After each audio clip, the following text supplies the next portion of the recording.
Sebentar. Assalamualaikum warahmatullahi wabarakatuh. Terima kasih atas kehadiran Mbak Mas, Bapak Ibu semuanya. Hari ini kita akan buat mengenai pedoman dan panduan tata naskah kita yang akan dipresentasikan oleh Mbak Desi. Kemudian misalkan nanti ada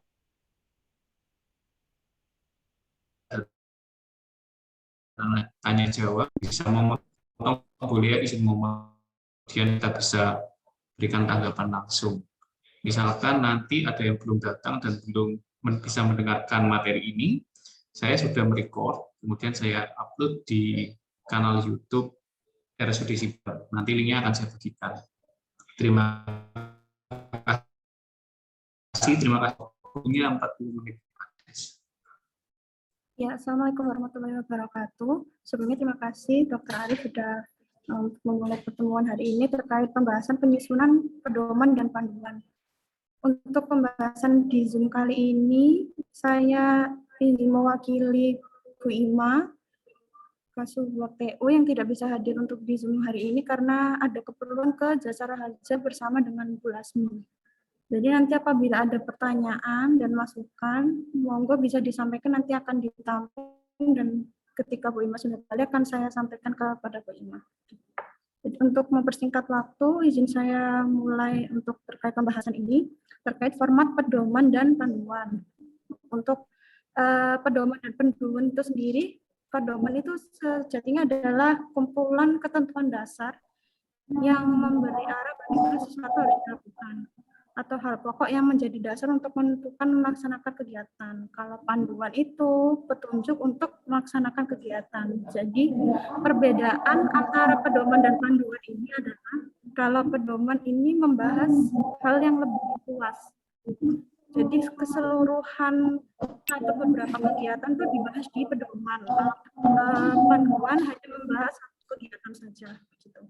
Lalu untuk pedoman dan panduan sendiri ini untuk format prosedur pengetikannya sama seperti naskah dinas yang lain, menggunakan kertas HVS berukuran F4, untuk huruf fontnya adalah Arial, ukuran 12 dengan spasi adalah 1,5, atau ukuran huruf ini bisa menyesuaikan dengan ketentuan di bawah yang akan saya sampaikan nanti. Untuk ruang tepi marginnya menggunakan standar makalah yaitu ruang tepi atas 3 cm, ruang tepi kiri 4 cm, ruang tepi kanan 3 cm, dan ruang tepi bawah 3 cm. Untuk warna penulisan fontnya itu adalah hitam. Nah, untuk prosedur penaikan naskahnya ke e-body, jadi naskah pedoman atau panduan ini harus dikerjakan oleh masing-masing instalasi atau unit. Yang selanjutnya harus dikoreksi oleh atasan langsung terlebih dahulu terkait isi dari pedoman atau panduan itu sendiri. Terus pedoman atau panduan itu harus mendapat persetujuan kepala bidang baru bisa dikonsulkan ke bagian tata usaha untuk melakukan verifikasi format apakah file yang dibuat ini sudah sesuai dengan format panduan yang dibuat oleh sebagian tata usaha. Gitu. Untuk naskah pedoman atau panduan yang diverifikasi kemudian akan dinaikkan oleh sebagian tata usaha melalui sistem e-body untuk mendapatkan tanda tangan elektronik dari direktur. Yang naskah pedoman atau panduan yang telah mendapat tanda tangan bisa di-download oleh sebagian tata usaha sebagai arsip yang soft file-nya yang sudah tercantum stempel salinan akan diserahkan ke masing-masing instalasi atau unit untuk bisa dicetak di masing-masing instalasi. Lalu untuk format pedoman dan panduan ini sendiri itu untuk ditetapkannya harus ditetapkan dengan keputusan direktur. Jadi pedoman dan panduan ini merupakan lampiran dari keputusan direktur. Gitu. Nah, untuk setiap pedoman atau panduan sebaiknya dilakukan evaluasi setiap 2-3 tahun sekali. Untuk pengimplementasian dari kegiatan di dalam pedoman ini perlu dibuat juga standar prosedur operasionalnya atau SPO. Gitu. Bila Kementerian Kesehatan sudah menerbitkan pedoman atau panduannya sesuai kegiatan atau pelayanan tertentu di rumah sakit, maka dalam pembuatannya harus menyesuaikan dengan format yang sudah dibuat oleh Kementerian Kesehatan tersebut. Untuk susunannya sendiri, dari pedoman terlebih dahulu ada halaman judul, Halaman judul ini dibuat untuk pencetakan naskah pedoman sebagai arsip. Jadi ketika menaikkan naskah pedoman ke e-body, tidak perlu dilampirkan halaman judul pada lampiran surat keputusan. Jadi langsung pada poin di bawah halaman judul. Judul ini hanya dibuat ketika nanti tidak melakukan pencetakan. Jadi sebagai arsip baru diberikan halaman judul. Untuk judulnya sendiri ada judul pedoman, ditulis huruf kapital, tebal, tipe tulisan Arial, ukuran 20, rata tengah spasi 1,5. Ada logo rumah sakit berwarna diletakkan secara simetris di bagian tengah kiri, dan di sebelah kanannya ada logo pemerintah Pemkab Sidoarjo. Untuk di bawah halaman judul terkait penulisan profil alamat, nomor telepon, email, dan website rumah sakit dengan ukuran 20, tipe Arial, rata tengah. Lalu untuk ada kata pengantar dengan format seperti ini, ukuran 12, spasi 1,5, rata tengah. Terus ada isinya ukuran 12 sama 1,5 juga. Terus ada tempat dan tanggal pembuatan pedoman yang ditulis di rata kanan di bawah nama penyusun. Di atas nama penyusun di bawah tempat dan tanggal tersebut. Lalu ada daftar isi, daftar tabel, daftar gambar, daftar singkatan, lalu isi pedoman terkait pedomannya sesuai format yang ada di bawah, dan daftar pustaka. Untuk format pedoman ada beberapa jenis pedoman. Untuk yang pertama ini ada pedoman pengorganisasian unit kerja atau pelayanan. Isinya sama seperti yang tadi di atas, ada halaman judul, kemudian diletakkan keputusan direktur atau SK itu tadi, kata pengantar, daftar isi, daftar tabel, daftar gambar, dan daftar singkatan. Untuk bab 1 dari pedoman pengorganisasian unit kerja ini mengisi terkait pendahuluan. Pendahuluan ini memuat adanya latar belakang, maksud tujuan, ruang lingkup, batasan operasional, dan landasan hukum rumah sakit dan unitnya. Terus yang kedua ada gambaran umum rumah sakit berisi tugas pokok atau fungsi rumah sakit serta gambaran umum unit. Lalu kemudian untuk di bab selanjutnya, di bab 3, untuk penulisan bab 1, 2, 3 ini seperti format makalah gitu ya. Jadi bab 1 ditulis dengan huruf kapital, cetak tebal, tulis di rata tengah, bab 1, terus kemudian di enter bawahnya tulisan pendahuluan, rata tengah, enter lagi di bawahnya baru terkait poin-poin A, B, C, D untuk masing-masing poinnya tadi. A, latar belakang, B, maksud dan tujuan, C, ruang lingkup, dan sebagainya. Gitu. Lalu tadi yang ketiga ada terkait visi, misi, falsafah, nilai dasar, dan tujuan rumah sakit. Untuk bab 4-nya struktur organisasi rumah sakit. Yang bab 5 terkait struktur organisasi unit kerja yang dimulai dari pejabat satu tingkat di atasnya. Jadi dimulai dari direktur rumah sakit, lalu kepala bagian atau kepala bidangnya, di bawahnya kepala subbagian atau seksinya, yang di bawahnya baru unit kerja yang dimasukkan dalam pedoman ini. Gitu. Kemudian ada uraian jabatan. Nah, uraian jabatan ini memuat detail uraian tugas, wewenang, dan tanggung jawab serta kualifikasinya dalam struktur organisasi unit.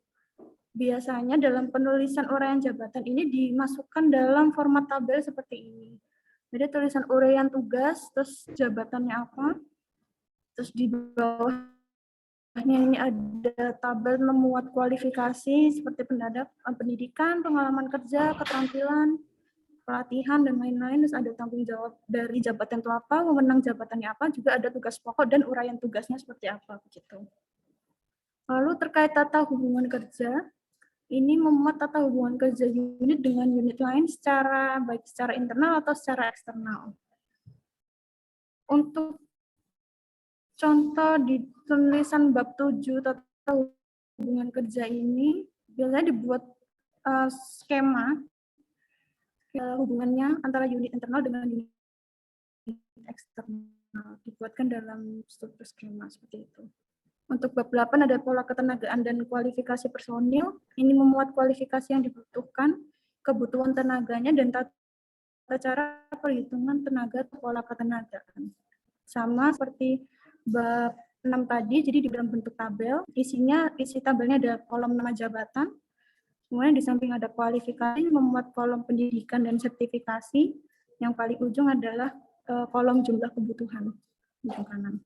Lalu kemudian di bab 9 ada tentang kegiatan orientasi yang memuat ketentuan tentang jenis dan materi orientasi, baik orientasi umum maupun orientasi khusus. Di bab 10 ada pertemuan atau rapat yang memuat jadwal pertemuan atau rapat-rapat yang dilakukan secara rutin maupun insidentil. Untuk bab 9 ada pelaporan yang memuat jenis-jenis laporan yang harus dibuat, terus format periodenya, kapan saja pembuatan laporannya itu, dan kepada siapa laporan ini akan dilaporkan. Biasanya untuk pelaporan ini berisi tentang laporan harian, laporan bulanan, dan laporan tahunan. Yang terakhir ada penutup yang memuat harapan dan saran untuk perbaikan pedoman. Yang terakhir adalah pustaka. Lalu lanjut ke pedoman yang selanjutnya, ada pedoman pelayanan, unit pelayanan. Untuk isi atasnya sama seperti yang ada di pedoman pengorganisasian tadi, judul, kata surat keputusan, kata pengantar, daftar isi, daftar tabel, gambar singkatan. Lalu lanjut di bab 1, pendahuluan, ada latar belakang. Tentang kenaikan pangkat kok disuruh akses di Sipekat gitu. Keuangan bingung. Ijazahnya nggak dewe. Di silent dulu ya, Sibar 1, 2, 3, sebentar Mbak. Tolong Sibar 1, 2, 3 itu siapa ya? Tolong di silent. Silent aja. Mohon maaf, izin saya lanjutkan ya. Untuk bab 1, pendahuluan dari pedoman pelayanan, unit pelayanan ini berisi tentang latar belakang. Latar belakang ini menjelaskan fungsi unit, peran di dalam layanan rumah sakit, dan apa yang diharapkan dari layanan unit untuk pencapaian tujuan rumah sakit. Lalu ada subbab maksud dan tujuan, berisi maksud dan tujuan dibuatnya pedoman. Ada subbab ruang lingkup pelayanan, berisi garis besar cakupan materi yang dibahas di pedoman ini, yaitu lingkup pelayanan unitnya. Ada batasan operasional yang berisi istilah atau kata kunci yang perlu dijelaskan agar persepsi pemahaman terkait unit kerja ini seragam. Landasan hukumnya yaitu regulasi yang digunakan sebagai dasar penyusunan pedoman ini. Untuk bab 2 terdapat standar ketenagaan berisi kualifikasi SDM-nya, distribusi ketenagaan seperti apa dan pengaturan jaganya. Bab 3 ada standar fasilitas yang berisi denah ruang dan standar fasilitasnya. Bab 4 berisi tata laksana pelayanan, itu memuat jenis layanan dan proses layanan yang dilakukan oleh unit yang bersangkutan. Bab 5 terkait pengelolaan limbah, itu memuat dari sumber limbah yang dihasilkan dari hasil proses layanan tersebut. Ada barang kadaluarsa, barang bekas, dan lain-lain.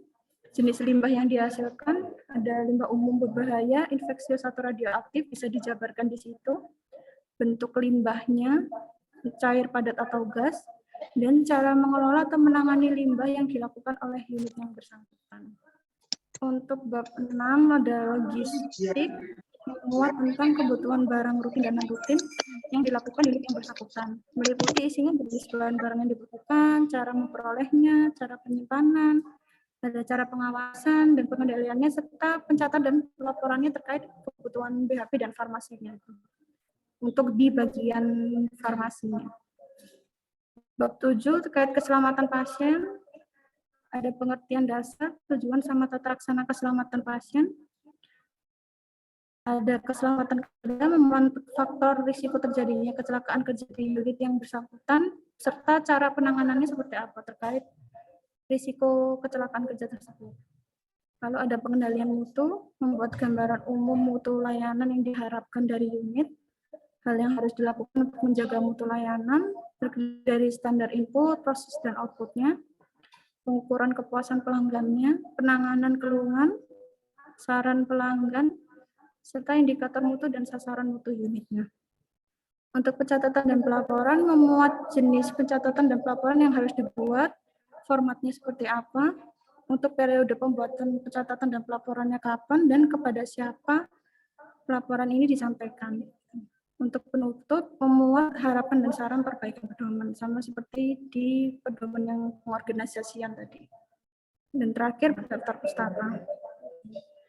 Lalu yang ketiga, ada pedoman kerja unit kerja yang formatnya sama seperti yang di atas.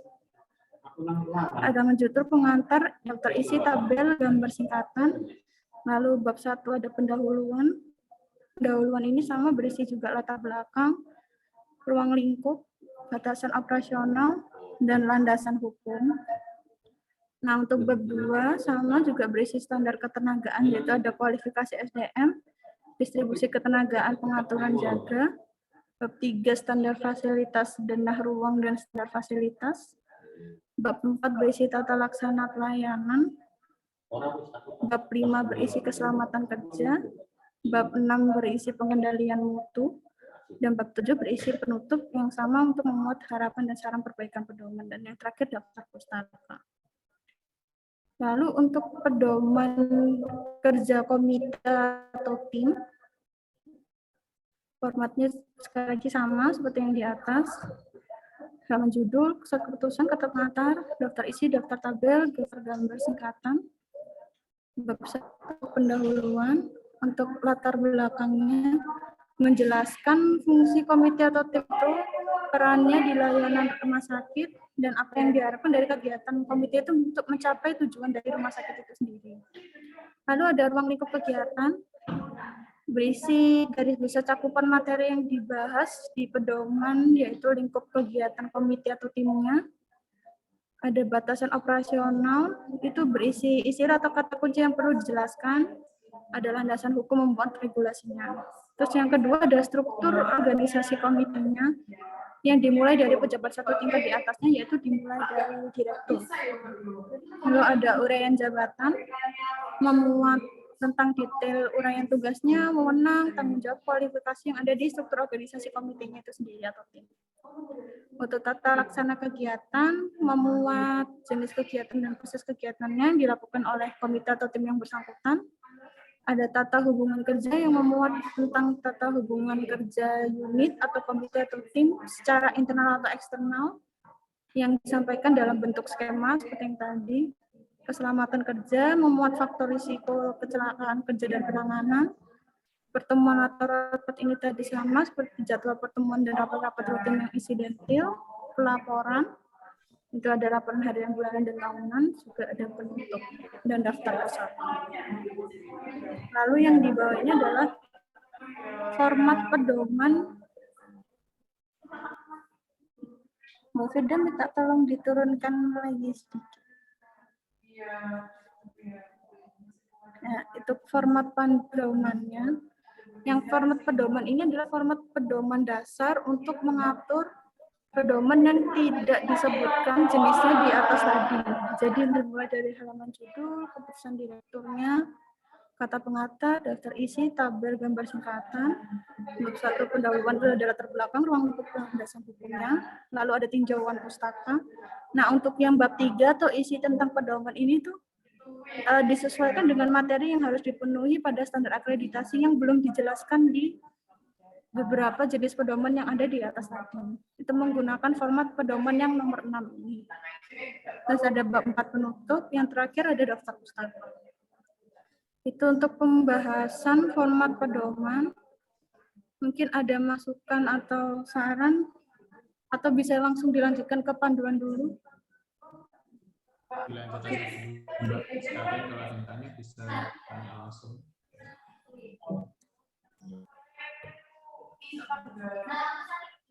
Dilanjutkan dulu ya dok.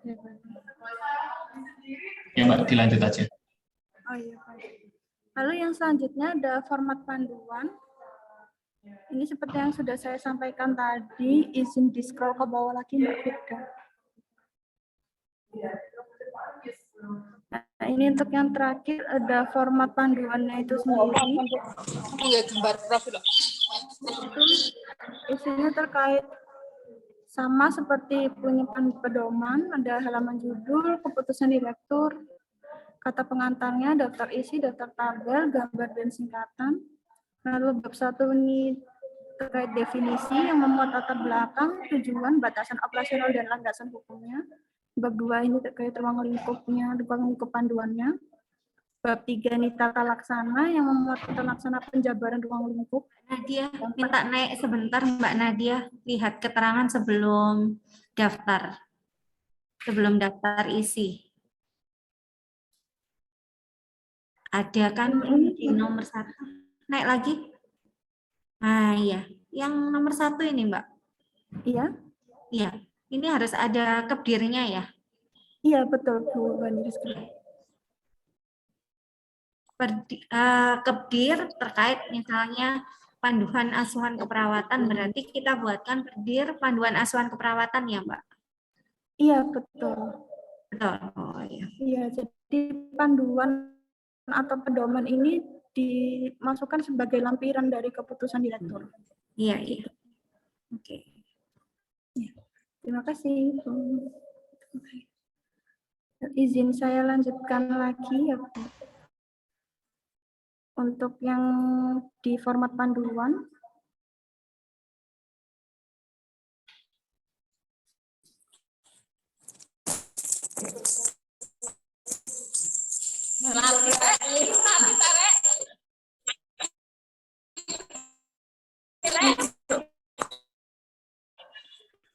tadi seperti yang di atas, ada yang tadi dilanjutkan di bab 4 ya, dokumenter. Mungkin itu saja yang bisa saya sampaikan terkait format pedoman dan panduannya. Mungkin dari Bapak Ibu sekalian dan teman-teman ada yang bisa disampaikan mungkin terkait masukan terkait pedoman dan panduan ini, dipersilahkan.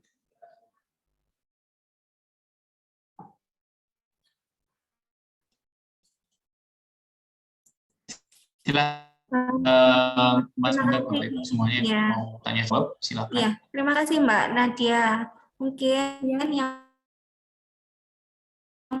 perlu disampaikan beda kapan kita membuat panduan, kapan kita membuat suatu pedoman. Jadi ini perlu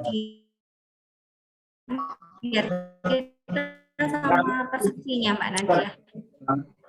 Jadi panduan itu untuk apa? Untuk yang pedoman atau untuk hanya unit layanan itu, misalnya ada waktu datang di tolong yang dibuka ya, bisa dimatikan ini, saya tidak dengar. Ya, terima kasih Bu Rizka tadi ya Bu yang bertanya.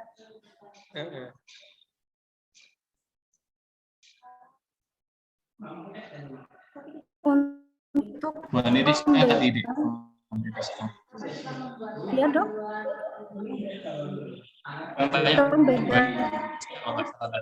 Saya nggak dengar tadi, rame banget.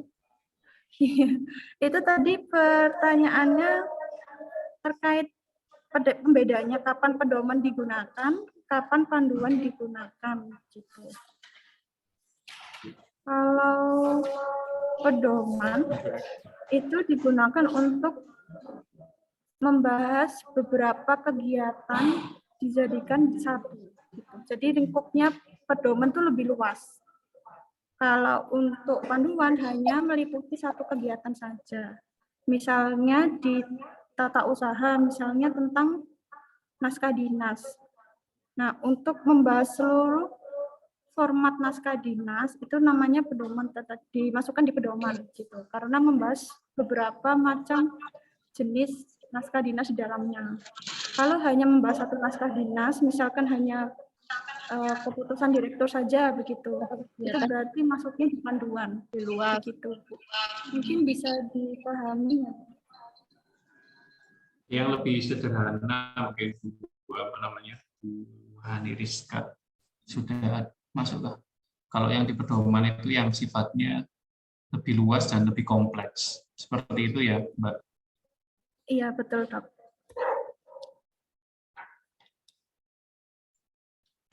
Mohon tanggapan Bu Rizka.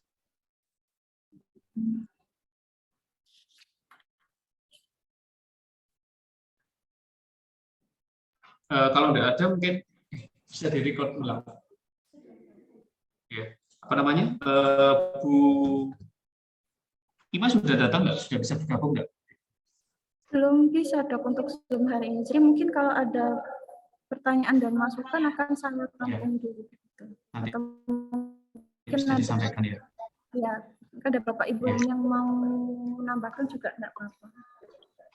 Ya, mungkin ada yang memberikan masukan-masukan lagi, baik itu dari apa namanya, batas-batas yang sudah kita buat seperti kemarin di SOP itu kan berubah ya Mbak Nades ya. Jadi kemarin kita sudah buatkan 4333 tapi berubah menjadi yang seperti sebelumnya yang sudah dijelaskan di Zoom sebelumnya. Mungkin ada masukan yang lain dan mungkin penulisan babnya dengan huruf kapital dan lain sebagainya, mungkin ada pembaruan data atau pembaruan dokumen dari pemerintah seperti itu, mungkin saja silakan disampaikan di sini. Kemudian apakah ada masukan-masukan lain yang mungkin kurang pas dan kami sudah masukkan di sini seperti itu.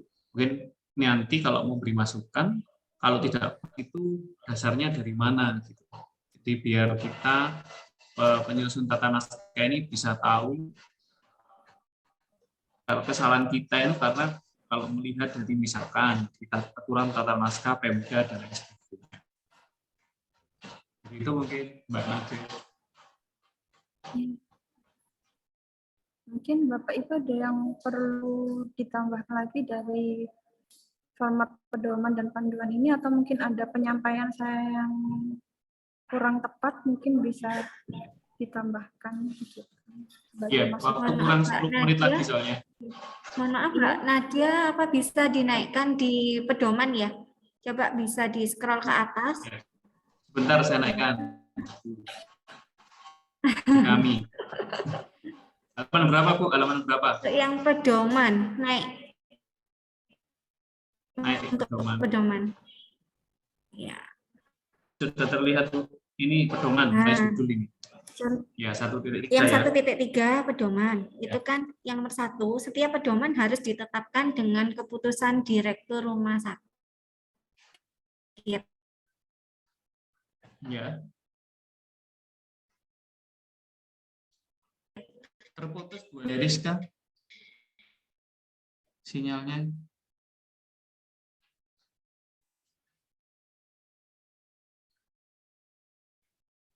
Halo, Bu Deriska masih tersambungkah? Apakah terputus?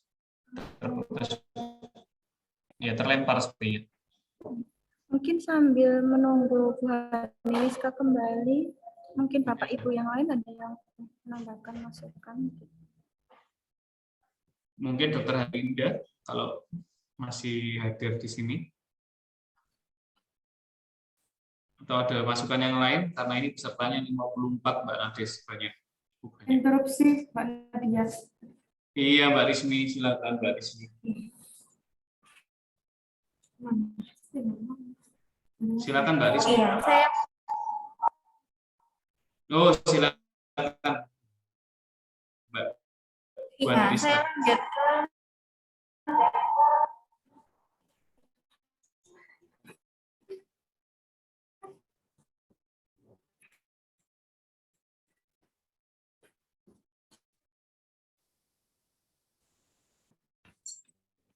Genap itu kan ada pedoman pelayanan dan pedoman pengorganisasian instalasi rawat inap. Apakah tetap di dalam pedoman rumah sakitnya ya Mbak? Dalam bentuk apa contohnya?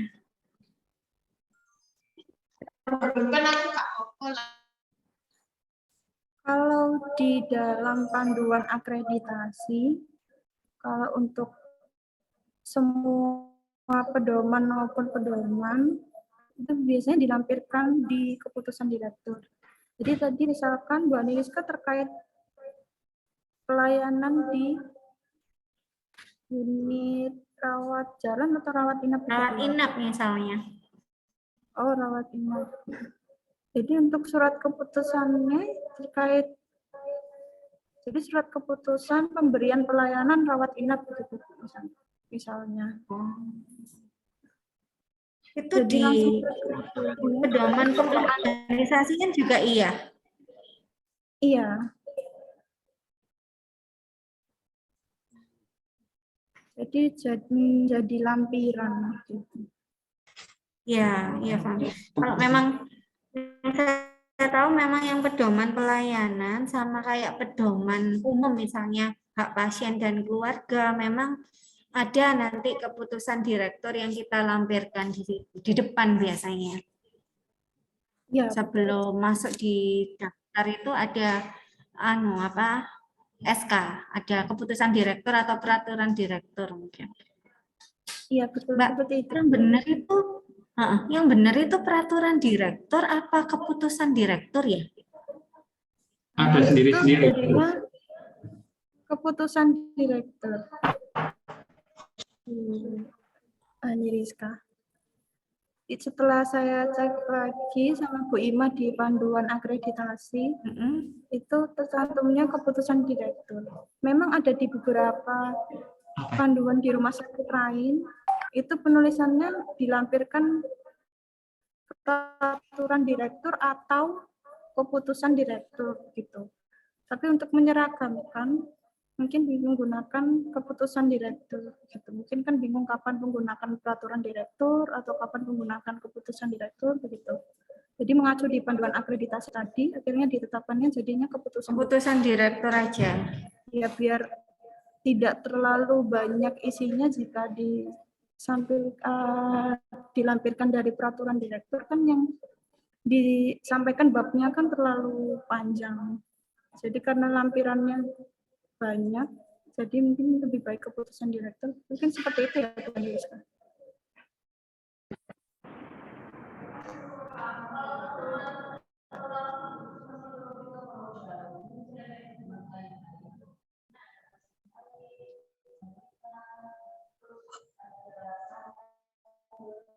Bu Ani Rizka. Ini terputus lagi ya, Bu Ani Rizka. Terputus lagi, Mbak. Waktu kurang berapa menit ya? Kurang 4 menit 20 detik. Ya, kita selesaikan offline aja. Mungkin ya itu ya, Mbak Nades semuanya.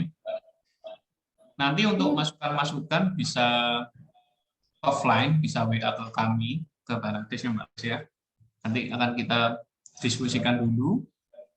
Untuk Zoom kali ini kita akhiri dulu ya Mbak Nades. Oh ya, maaf izin menyampaikan di kolom chat untuk teman-teman dan ibu bapak semuanya yang hadir di Zoom hari ini bisa mengisi absensi ya.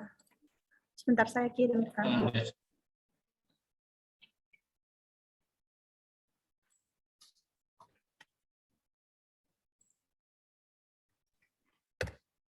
Link daftar hadirnya bisa mengisi di kolom chat, bisa diisi yang hadir hari ini. Tolong bisa lagi. Sudah Oh, bisa. Sudah saya Sudah baru. Ya. Sudah. Oh ya. Siap Mbak Nades. Iya, terima kasih Dok. Ya, ada lagi? Kalau tidak ada, kita kirim Mbak. Mbak Nades. Iya, bisa mungkin untuk Bapak Ibu atau teman-teman yang mau menyampaikan masukan atau pertanyaan offline bisa ke Subak Tata Usaha ya, ke ruangan Tata Usaha dan Perencanaan gitu. Terima kasih. Ya, terima kasih atas kehadiran Bapak Ibu semua. Semoga pertemuan kali ini bermanfaat, kemudian diri dari Allah dan dicatat sebagai amal ibadah kita semua. Saya akhiri, wassalamualaikum warahmatullahi wabarakatuh. Saya ending.